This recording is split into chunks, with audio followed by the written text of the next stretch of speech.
Hi, everybody. Welcome to your Wednesday market report. My name is Lee Honish, and welcome one and all to our Wednesday wide open call. This goes out to all our lists. We stream it out live on Facebook. As always, just Google Home Advocates and find out about how you can work with distressed property owners. Information's right on the front page. Get yourself on Google page one, give yourself a position to work from to get yourself new listings. With all of that said, I am joined on the call by Fred Solomon. He is a broker in Southern California. How are you, Fred? I'm doing good, much better than yesterday. Takes us to the latest update. Yahoo News is the only one who created actual content on this, and that's U.S. home prices.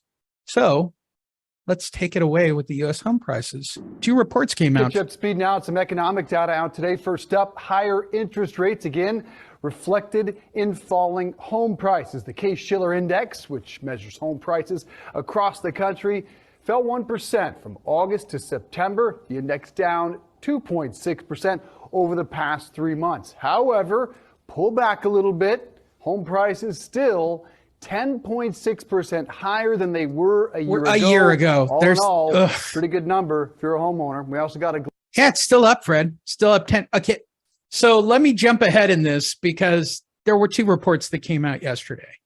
And yes, Case-Shiller came out and FHFA created their report. So let's go with the, hey, everything's still great, right? Year over year.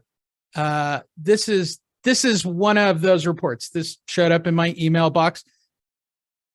The headline's pretty strong. Two housing report. It's the same one I used today for marketing today's event. The housing market softening. But if you read the story, it's actually the second part that he talked about on that video, which is, well, year over year, we're up. They actually included it. When in fact, if you read through this, because I doubt anybody reads beyond the first paragraph, FHFA showing a decline, Case-Shiller showing declines. I even went to the trouble of pulling up Zillow housing data and looking at their charts. You know, if you look at home value indexes, Fred, year over year, Miami's still up 23.2% year over year. That's fantastic. I mean, if you go all the way down, everybody is still up. And then you look at things at the bottom of the list, like San Francisco. Well, it's only up 2% year over year. That's one of the biggest, hottest markets in the world, including Austin, Texas. At one point, Los Angeles was a 20% marketplace. It's down to 5%. You have to look at this from perspectives. And if you look at month over month, I really like this chart from Zillow. This is one of my favorites. Let's do month over month. So let's start at the top. Well, if you look at it, we're still gaining in key areas like Milwaukee.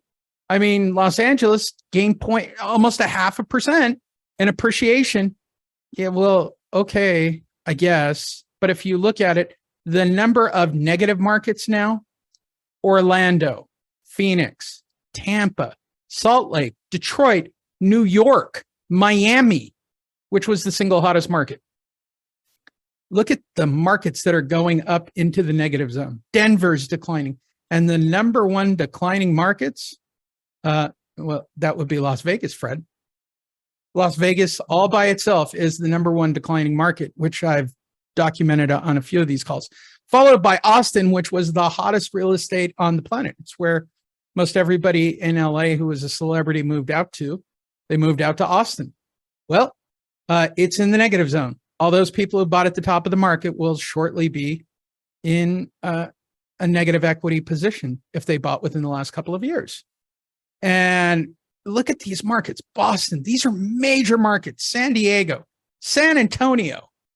These aren't fluff markets. These aren't throwaways. The ones at the top, I kind of get.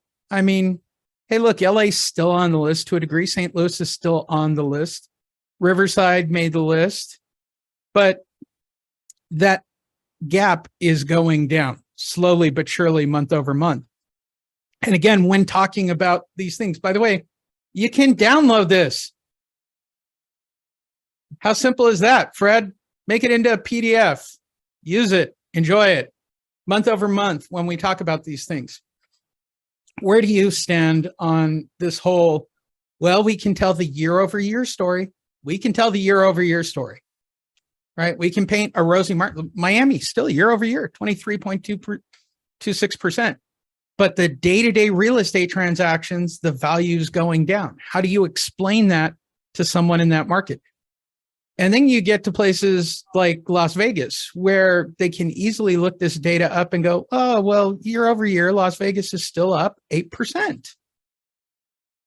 Yeah, but for the last 4 months, it's been losing about 3%. It's about $4,000 a month, plus or minus. They gained so much. So what story do you want to tell your clients? From your perspective, you like to tell both sides of the story, correct? Yeah, well, I don't like to spin it any one direction, but I will always tell my opinion because people will always ask for it. And they literally tell me, Fred, what do you think is going to happen? And I mean, this isn't not just clients. This is previous employees that are, working at different companies or whatever they do. I've been more right than wrong, and I'm not always right. I wasn't right about the interest rates going up as much as they did this year. You were spot on. You said 7 or 8%, and shoot, we got up to 7.25. Now we're in the low sixes again.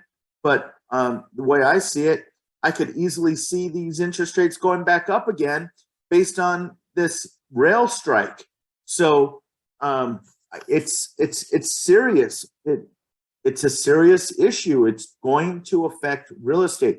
And as soon as we see the economy start losing jobs and interest rates are higher and sales are down, guess what's going to happen to real estate prices?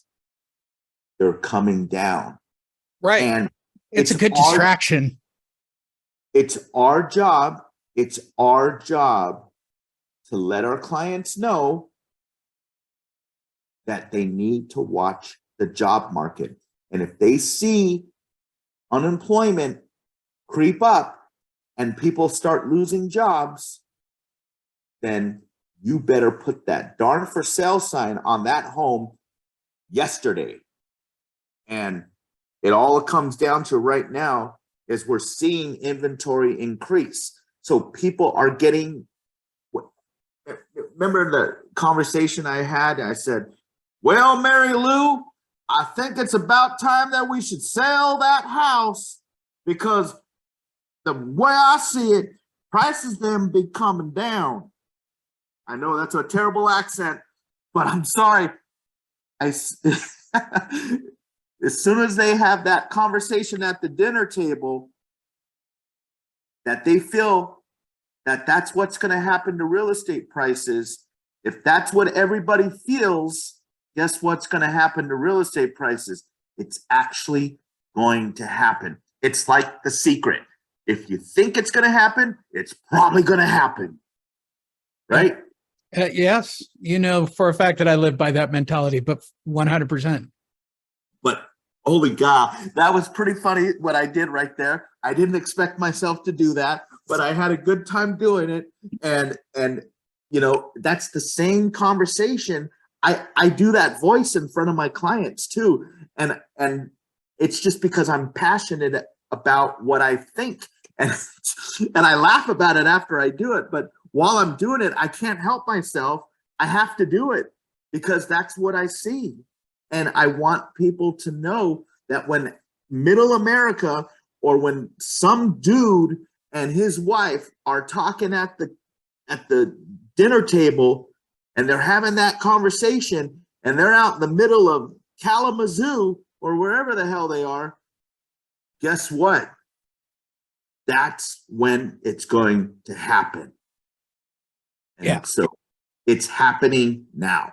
It's happening in real time. And Zillow has position with your sellers and or buyers. And I think, again, I gave everybody who's here on the call a link to this. You can literally put this on your website.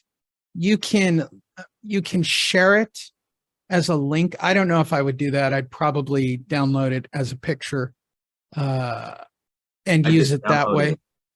It's amazing. It's amazing. This is I hate to say it, Zillow has more position than real estate people talking about real estate. It's the number one website. It's not going to go away. They're not going to go out of business. They got out of the business of buying real estate. And why is that? They can look at their own charts. This is pretty substantial data. I think the Austin and Texas thing, I don't think those were ever predicted to be the hardest hit at the beginning. It was certainly other locations. And I believe I said New York, and it's been one of the slower rollouts. But you're looking at massive depreciation in Austin and Las Vegas, where these markets took way off during the pandemic period. But Raleigh's a big place. Columbus is a big place. These aren't small cities by any stretch of the imagination. And it's again, do you want to tell the tale of what's happening right now? Or, hey, Mr. and Mrs. Homeowner, you're still up. And this has been sort of the videos we've been shooting on the Red Calls as of lately, the content I've been shooting. And that content has been specifically, why are you doing pay later? Why are you using a 30% credit card? Why wouldn't you get an equity line if you own a house? Why wouldn't you, refinance? Why wouldn't you do it right now if you need to pay for the holidays right now? Because that equity won't be there tomorrow. Guarantee it. Miami, Florida is on a negative trend. They're going to lose part of that 20%. It's just going to happen. Same for Florida in general. These numbers are going down and down and down and down and down and down. I believe this started at 30% at its peak, and it's going down and down and down. If you want to keep telling that year over year story, it's great. If you're in real estate, year over year, you're doing fantastic. I like the fact that they've got the United States listed, the overall United States. You know what? We're still, and this is what we just heard the guy quote. Overall, the United States is still up about 11%, 12%. Fantastic. Year over year. Well, okay, let's have a discussion. Where does the United States fall on month over month? Oh, it's dropping. And here's the thing. And here we go again. People listening to authoritative figures. Lawrence Yun, the economist for the National Association of Realtor, he thinks that appreciation is going to continue. Well, he bases it on this figure right here, the United States.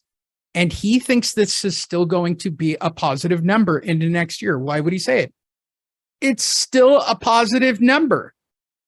And it will probably continue to be a positive number it will take the overall United States 2 or 3 months or a really bad winter, but certainly 2 or 3 months before it shows up to get to zero. So, hey, and that's what he said.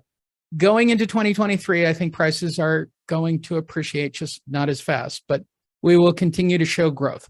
He talks about a national number. Does that matter to Terrell in LA? Does that matter to me in Las Vegas when I'm talking to someone or somebody in Boston or New York for Walker? That's not the story. The story is it's declining. These are very real figures from Zillow. I love this. I love this chart. And we're literally about 2 days away from the November chart to show up, and it's going to dramatically change again. And I guarantee it's not going to get quoted in December. If Zillow shows a change in these charts, don't expect to see this show up on the news, period. Go ahead, Fred. You know what's awesome, Lee, is that this is something that I kept on saying every Facebook post that I could, right? And as much as it deserved to go viral, that post, this is the reason why I was saying it. And this, let me remind you, everybody, what I was saying. Zillow lost $880 million they sold out. They sold out. They were a sellout. And do you know what that means in the music industry? If you're a sellout, why don't you tell them, Lee? What's a Means you're sellout? willing to cut your hair and play to the mainstream. Okay, now let's ask ourselves, why would they sell out? Why would they sell out? Well, here's what they had that you, me, and the mailman down the street didn't have. And it's called data. Right. Data.